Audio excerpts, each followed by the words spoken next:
दोस्तों, इस लड़की को आपने कहीं ना कहीं देखा होगा। इसके अजीब पैटर्न को देखकर आपके मन में ख्याल आया होगा कि आखिर ये लड़की है कौन, और इतने अजीब उल्टे सीधे कपड़े पहनती रहती है, और ज्यादातर बार तो इन्हें इन कपड़ों में सड़कों पर घूमते हुए देखा जाता है। तो बहुत से लोगों का कहना है कि रोज ऐसे अजीब से कपड़े पहनकर लोगों की अटेंशन पब्लिसिटी के लिए ये सब करती है। अब इस बात में कितनी सच्चाई है और ये लड़की कौन है और क्या बजाय इनके ऐसे कपड़े पहनने के पीछे, चलिए जानते हैं। आज के इस वीडियो में हम बात करेंगे उर्फी जावेद के बारे में, साथ ही जानेंगे इनके ऐसे कपड़े पहनने के पीछे का रीजन और बहुत सी अनसुनी बातें इनके बारे में जो शायद आप नहीं जानते होंगे, और कैसे मुस्लिम कंजर्वेटिव फैमिली से निकलकर उर्फी आज यहां तक पहुंचे हैं और अपने आप को मुस्लिम तक भी नहीं मानते। जानते इन सब बातों के पीछे का क्या कारण है और क्यों लोग इन्हें इतना ट्रोल करते हैं। इनके फॉलोवर्स की लिस्ट में इन्हें अप्रिशिएट करने वाले लोगों से ज्यादा संख्या नेगेटिव लोगों की है, जो इन्हें अक्सर गालियां देते और ट्रोल करते नजर आते हैं। ऐसा क्यों हुआ, इन सभी के बारे में वीडियो में आगे बात करेंगे। उससे पहले जान लेते हैं कि आखिर ये उर्फी जावेद है कौन। 15 अक्टूबर को नवाबों के शहर लखनऊ में एक कंजर्वेटिव मुस्लिम फैमिली में एक लड़की का जन्म हुआ, जिन्हें आज उर्फी जावेद के नाम से जानते हैं। उर्फी बचपन से ही अंडर कॉन्फिडेंट थी और बचपन से ही इन्हें अपने क्लासमेट्स द्वारा बहुत ही बॉडी शेप और बुली किया जाता रहा है। उर्फी की फैमिली में मम्मी, एक भाई और एक बहन है। उर्फी अपने पापा को अपनी फैमिली का हिस्सा नहीं मानती, क्योंकि उन्होंने इनकी फैमिली और उसी को काफी टार्चर किया है और दूसरी शादी कर ली, जिसके कारण उर्फी और उनके पापा के रिश्ते काफी ज्यादा खराब हो गए थे। उर्फी ने अपनी स्कूलिंग लखनऊ के सिटी मॉन्टेसरी स्कूल से कंप्लीट की है। स्कूलिंग एक नॉर्मल बच्ची जैसी नहीं रही है, इन्हें बहुत ज्यादा बुली और टार्चर किया जाता रहा है। दरअसल इनके साथ एक ऐसी ट्रेजेडी हुई थी जिसके बाद उर्फी पूरी तरह टूट गई थी। दरअसल अपने स्कूल के टाइम में जब उर्फी केवल 9th क्लास में थी, इनकी क्लास के कुछ बिगड़े हुए लड़कों ने उर्फी के कुछ फोटोज लीक कर दिए थे, जो कि किसी ने कुछ दिनों बाद ही कुछ अदर साइट्स पर अपलोड कर दिए थे, और यह बात उर्फी के घर वालों और रिलेटिव्स को पता चल गई थी।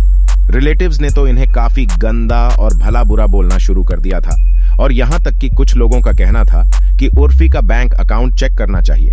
उर्फी ने जरूर इन सब गलत कामों से बहुत सारे पैसे कमा लिए होंगे, पर उर्फी के घर वालों ने इन्हें स्कूल जाने से भी रोक दिया। उस समय उसे यह नहीं समझ पा रही थी कि आखिर इनकी गलती क्या है। किसी ने इनके फोटोज XNX साइट्स पर डाल दिए तो इसमें इनका क्या कसूर। मात्र 14 साल की उर्फी के साथ सोसाइटी, घर वाले ऐसा बर्ताव क्यों कर रहे हैं। उर्फी के साथ खड़े होने की बजाय लोग इन्हें ब्लेम कर रहे थे, और इस दौरान वो बहुत ज्यादा मेंटल टार्चर से गुजर रही थी। उर्फी जैसे तैसे अपने आप को संभाल रही थी, यहाँ तक कि स्कूल की तरफ से भी उन्हें एकदम सोसाइटी जैसा रवैया देखने को मिला और स्कूल से भी इन्हें निकाल दिया गया। उर्फी काफी साल तक रिस्ट्रिक्शन से टार्चर में रहती रही, और फिर एक दिन इनके पापा ने इनकी फैमिली को छोड़कर दूसरी शादी करने का फैसला किया, और तब इन्हें पहले तो बहुत बुरा लगा, लेकिन इन्होंने उस बात को एक्सेप्ट किया और फिर पॉजिटिव रहते हुए सोचा कि इनके पापा दूसरी शादी कर लेंगे, तब ये रिस्ट्रिक्शन से टार्चर से निकल जाएंगी। उर्फी के पापा ने दूसरी शादी कर ली, जिसके बाद इनके छोटे भाई बहन और मम्मी की जिम्मेदारी उर्फी पर आ गई, और तब उर्फी उस दौरान ग्रेजुएशन कर रही थी। इसके साथ साथ उर्फी ने कॉल सेंटर में जॉब करना भी शुरू कर दिया। इन्हें कॉल सेंटर में बस इतना पैसा मिलता था जिससे इनकी फैमिली बस 2 वक्त का खाना खा सके, और फिर उन्होंने 2015 में मुंबई आने का फैसला किया।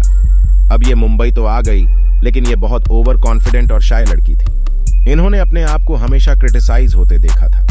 मुंबई में आकर ये कुछ दिनों तक अपने दोस्त के साथ रहने लगी, और इन्होंने उस दौरान सोचा कि जब मुंबई आऊंगी तो कुछ ना कुछ करके ही जाऊंगी, क्योंकि जिंदगी भर कॉल सेंटर की जॉब से तो कुछ नहीं होने वाला।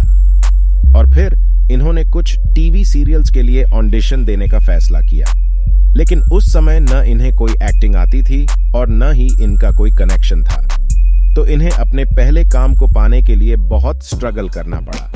तब जाकर 2015 में इन्हें टेढ़ी मेढ़ी फैमिली सीरियल में एक साइड रोल करने का मौका मिला, और यही उर्फी का डेब्यू सीरियल था। इसके बाद इन्होंने काफी अदर सीरियल्स में भी छोटे मोटे रोल किए। 2016 में इन्हें बड़े भैया की दुल्हनिया, कसौटी जिंदगी की, चंदन, नंदिनी जैसे कई सारे सीरियल्स में साइड रोल्स में देखा गया, लेकिन उर्फी को अब तक कोई रिकॉग्निशन देने वाला काम नहीं मिला था। उर्फी कुछ दिन पहले ही बिग बॉस OTT में भी दिखाई दी थी, जहां यह पहले हफ्ते में इविक्ट हो गई, लेकिन बिग बॉस करने के बाद इन्हें थोड़े बहुत लोग पहचानने लगे थे। लेकिन उसी को असली पहचान मिली सोशल मीडिया से, जहां लोग उर्फी को एक्टिंग, सीरियल, शोज की वजह से नहीं, इनके अजीब अजीब उल्टे सीधे फैशन की वजह जानने लगे। और ज्यादातर उर्फी के जानने वालों में नेगेटिव पॉपुलैरिटी ज्यादा थी, जहां मोस्टली लोग इन्हें बराबर बोलते और ज्ञान देते नजर आते हैं, जिस पर उर्फी का कहना है कि सोशल मीडिया न होकर उसकी सास हो गई है, जिसे देखो ज्ञान दे रहा है। लेकिन इस सब से उर्फी को कोई फर्क नहीं पड़ता। वह कहती है कि उन्हें हमेशा से ही फैशन डिजाइनिंग, क्लोथ्स डिजाइन और कुछ क्रिएटिव करते रहने की चाहत थी, जिसे उनके फैमिली वालों ने और रिलेटिव्स ने कभी फॉलो नहीं करने दिया।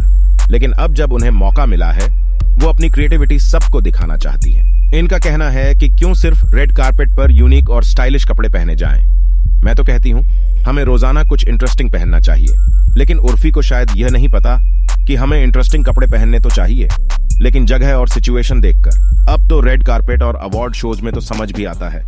अब तो सड़कों पर आते जाते ट्रैवलिंग में ऐसे कपड़े पहनकर कोई होगी तो लोग तो नोटिस करेंगे, और खासकर वो चीज जो तुम्हें बिल्कुल भी कंफर्टेबल ना हो, क्योंकि मेरे लिए फैशन से ज्यादा कंफर्ट मैटर करता है।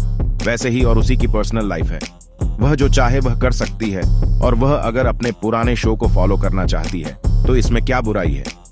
और किसी भी ट्रोलर की कुछ भी बोलने पर उर्फी को कोई फर्क नहीं पड़ता। वह कहती है कि वह जो करती है वह अपनी मर्जी से करती है, और वह लोगों को भी कहना चाहती है जो मुस्लिम बनकर उन्हें ज्ञान देते हैं। उर्फी का साफ कहना है कि वह किसी भी रिलीजन को नहीं मानती और अपनी मर्जी से जीती है।